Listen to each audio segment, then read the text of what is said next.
Bonsoir, on ne peut pas plaire à tout le monde. Au sommaire ce soir, nous recevrons un prêtre pédophile, pléonasme.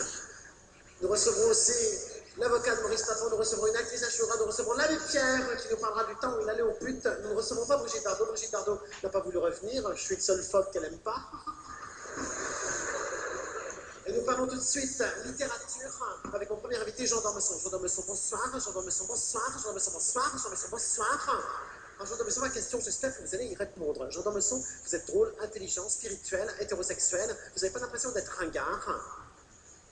Écoutez, jeune homme, comme je le disais récemment dans le Figaro, j'aime la vie et ses plaisirs, je suis une sorte d'hédoniste, car comme l'écrivait René Char, nous sommes dans l'inconcevable avec des repères éblouissants. Vous avez tout compris, il faut que je vous le répète.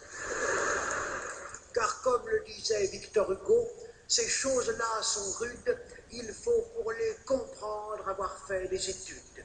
Quant à vous, jeune insolent, je citerai Chateaubriand, que j'ai très bien connu. J'ai très bien connu Chateaubriand. Chateaubriand qui disait, et cette phrase vous sied à merveille, vous qui aimez la gloire, soignez votre tombeau, couchez-vous-y bien, tâchez d'y faire bonne figure, car vous y resterez. Merci. Merci Jean d'Ormesson, je viens de recevoir un SMS, je retourne un SMS, je veux des SMS, je veux des SMS qui défilent, des SMS trafiqués, des SMS, je veux des SMS, un SMS de Doc Gynéco qui lui non plus n'a rien compris. Mon deuxième invité c'est Fabrice Le Clinique, Fabrice Le Clinique, bonsoir, Fabrice, bonsoir, Fabrice Le Clinique, bonsoir, Fabrice, bonsoir, Fabrice Le Clinique, alors Fabrice maintenant, j'espère ma question, vous savez y répondre. Fabrice, quand vous êtes sur un plateau de télévision, vous en faites des tonnes, ça cache quoi, la peur du bide? C'est énorme. C'est hallucinant.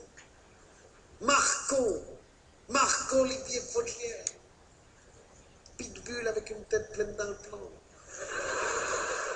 Le sourire goguenard du type mal dans sa peau qui présente une émission qui s'intitule « On ne peut pas plaire à tout le monde ». Le type. Énorme. On ne peut pas plaire à tout le monde. Au moins l'étiquette correspond au produit. Certes, on ne peut pas plaire à tout le monde, mais on paye une redevance. Pour ça, la redevance qui sert aussi à payer les couleurs interminables de publicité sur le service public, les débats de Jean-Luc Oreillette, Christine Bravo, des conneries d'Ardisson, des téléfilms sociaux à la con, des séries à casquettes et aberrées, un instinct dégoulinant de bons sentiments dans des classes Benetton. Ils ont passé toutes les professions instinct, kiné, mono, ils ont pas osé proctologue, ça aurait fait ton sur ton. Je cherche le silence et la nuit pour pleurer, disait Corneille. Le dramaturge, pas le chanteur, évidemment. Roule torrent de l'inutilité, disait Monterland. L'inutilité de la redevance. Quand on voit le niveau du service public, on a envie de donner sa redevance à TF1.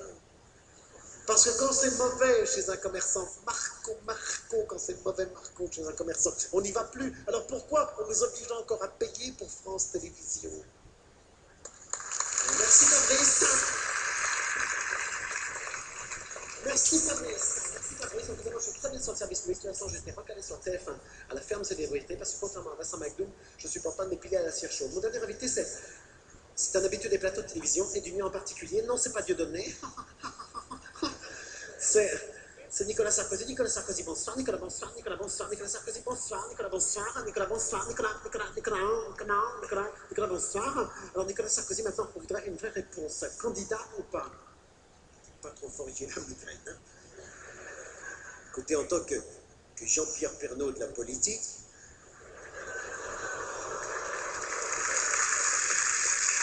je suis bien obligé d'avoir une perspective heureuse et d'y penser. Parce que qu'est-ce qui va rester du bilan de Jean-Pierre Raffarin? Qu'est-ce qui va rester de son bilan à Polichinelle? Peau de banane. Comme Villepin perdu. Je fais de l'humour. Calouzo de Villepin, c'est pas un nom de Premier ministre. Calouzo de Villepin, c'est un nom de bourrin qu'on jouerait même pas dans la 5e à Auteuil. Et on dirait un peu André Rieu physiquement, hein. Il joue du violon et ça endort tout le monde. Alors qu'est-ce qu'il nous reste? 2 repris de justice, Alain Juppé, le Bordelais sinistre, l'épouvantail à électeur, et Jacques Chirac, le grand gominé de l'Élysée, qui se reverrait bien faire un tour de manège, vu que s'il quitte la rue du Faubourg Saint-Honoré, c'est comme un Monopoly, hein. Il va directement en prison sans passer par la case départ.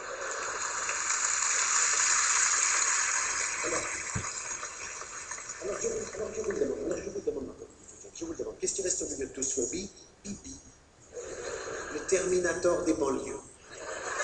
Et surtout le président de l'UMP. Et UMP, ça dit bien ce que ça veut dire. Uniquement moi, président, et je vous emmerde.